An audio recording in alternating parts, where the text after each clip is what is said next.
Hello, my name is Kiriath, and today we are going to take a look at the new rules for Imperial Knights in the upcoming Engine War book for Psychic Awakening. God, we haven't exactly got a shortage of new stuff to look at today, have we? It's nice, it's good. I think I've missed actual previews and new releases, and it feels like things are almost becoming normal again. Wouldn't that be nice? So, yesterday we looked at the AdMech stuff, and we looked at the Chaos Knights as well. This time, it's your good old loyalist knights, your originals, so to speak. So, let's take a look at what they get. By the way, just to throw this out there, this is a really, really good picture. I don't know why it's jumped out at me. I don't know. I would like to see the knight have a slightly more dynamic pose, but other than that, it's just quite nicely done. Anyway, just got a bit distracted there. Stratagems are up first. So, as they say, Engine War brings a host of new stratagems that unlock awesome tactical options for your army. Do the dice gods desert you when you're rolling for the number of shots with your army's autocannons? Yes, probably. Hang on, what's the footnote for that? Let's just go down quickly. I want to see what that is. Probably, I have my suspicions. Let's see. And in many ways, that's your own fault for believing in the dice gods rather than the god emperor. I was going to say that I suspect it'd be something along those lines, but then if it is that, it's going to look like I'm some sort of freak. Anyway, first stratagem is thin their ranks, and it deals specifically with belief in the incorrect gods. So one command point, thin their ranks. Not even the largest horde can long survive the fusillade of bond-sworn young nobles. Use this stratagem in your shooting phase when an Armiger Helverin model from your army is chosen to shoot with. Until the end of the phase, Armiger autocannons that model is equipped with make 6 attacks when targeting a unit that contains 6 or more models, rather than 2d3. Straight off, I really like that. That's cool. Getting your maximum number of shots against a large horde of things feels fun. It feels kind of sort of weirdly cinematic in a way. Just being able to point and go, I want all of those gone. Get rid of those right now. I like that a lot. That's cool. And one command point to get a max number of shots on a horde I don't think that's too bad really, is it? Yeah, I quite like that. I like that. Okay. And then for the next one, use this when you're up against a large unit and blow them to smithereens. Because you still need to roll to hit. Well, yeah, that would be nice. Wouldn't it be better if you automatically hit? An answer for everything in this article. Excellent.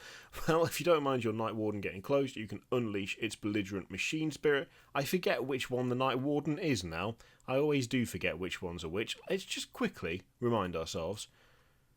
Okay, Avenger, Gatling Cannon, and Thunderstrike Gauntlet. Nice.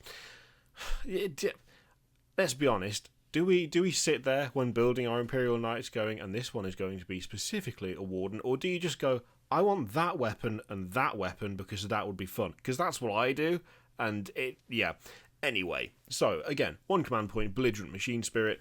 Night Wardens are prone to sudden acts of impulsive pugnacity, unloading a ferocious rate of fire at anyone threatening their lines. So use the stratagem in your shooting phase, of course, when a Night Warden model from your army is chosen to shoot with.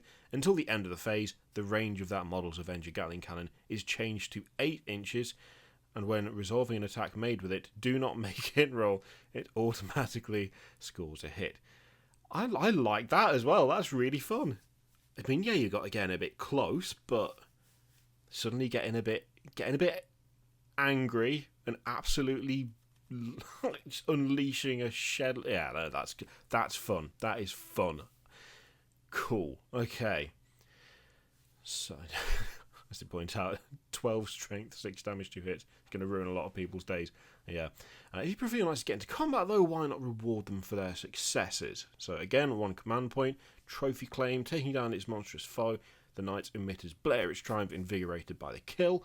Use this stratagem when an enemy Titanic model is destroyed as a result of an attack made with a melee weapon by an Imperial Knights model from your army. Until the end of the battle, add 1 to the attack's characteristic of that Imperial Knights model. I like that as well.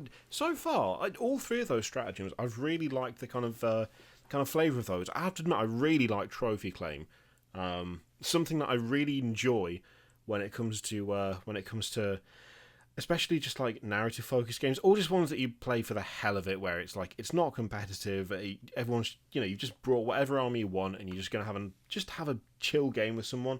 I like when those turn into kind of impromptu sessions of just coming up with imagery, like the doing things that may not necessarily be massively like tactically appropriate, but the imagery of it makes it worth doing, like ignoring one unit that could harm your units in favour of destroying something else because it fired and missed. That sort of thing. That kind of thing often becomes really fun. Actually having a like an in-game effect of ripping down someone else's ripping down someone else's knight being the best example, and then just being like, and now he's got your face in his hand and he's going to go and kill the other one of your knights. I like that a lot. That's fun, yeah. Okay, Chaos Knights rampaging across the galaxy. Bring them the judgment of the Imperial... Well, I wouldn't go that far. My knights are chaos, so leave them alone. They're good. They're good boys.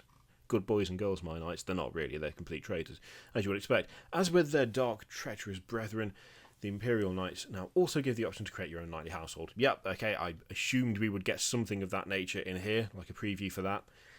So we can have Guardians of the Frontier.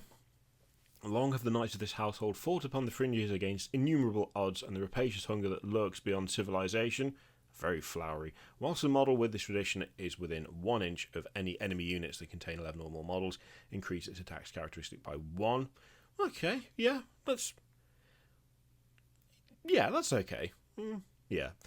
And combine this with Storm Striders to ensure that you can always get your knights into battle quickly, which is add 1 inch to the movement characteristic of a model with this tradition, and always use the top row of its damage table when determining its move characteristic, regardless of how many wounds it has left. I like that a lot. I like that. Kind of being like an unstoppable force that can just carry on marching about the battlefield even when heavily damaged. I really like that one, actually. I really like that one. These two abilities together, you get fast-moving, aggressive army. Well, yes, definitely. So, Imperial Knights owe their allegiance to either the Imperium of Man or the Machine Cult, and you can now get a bonus for your army depending on which one you choose to swear yourself to. So it's the equivalent system to the Infernal and other thing for Chaos Knights, which... Every time I try and cross-reference articles from, like, the day before, my brain melts. You know what I mean? So we have the Sacristan Pledge. Those households that swear allegiance to the Decimus Council prefer the mutual pledge that saw their night worlds raised out of technological oblivion, their failing night suits were restored, and arcane knowledge granted to the formative Sacristan orders raised them to a holy perfection of function. At the start of your turn, a model with this Questor Allegiance oath regains 1 lost wound. Okay, I like that. As they say, it makes them more durable. And we don't get one for the other side by the look of it. So, allegiance to either the Imperial Man or the Machine Cult. So we've got an example for the Machine Cult, but we don't have one for the Imperium of Man in this article. Okay, and each allegiance also offers up 3 new Warlord traits. If you pledge yourself to the Imperium and feel like getting up close and personal, then increase the range of your heroic intervention with Tireless Duty. Mortal enemies hold little fear for those whose only failure would be to balk, and this Warlord dives into the thick of the fray without hesitation. This Warlord can perform a heroic intervention if there are enemy units within 6 inches of it instead of 3 inches, and when doing so, can move up to 6 instead of 3. Okay, yeah, I quite like that too.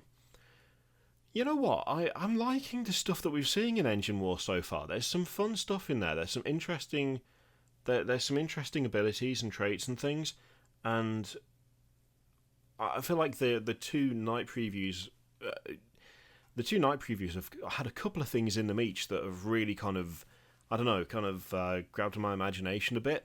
There's a lot of potential for narrative fun out of all of this stuff. I really do like Storm Striders a lot. I think that's a really fun thing to have, and the trophy claim I think is probably my favourite. I don't know. It's tough.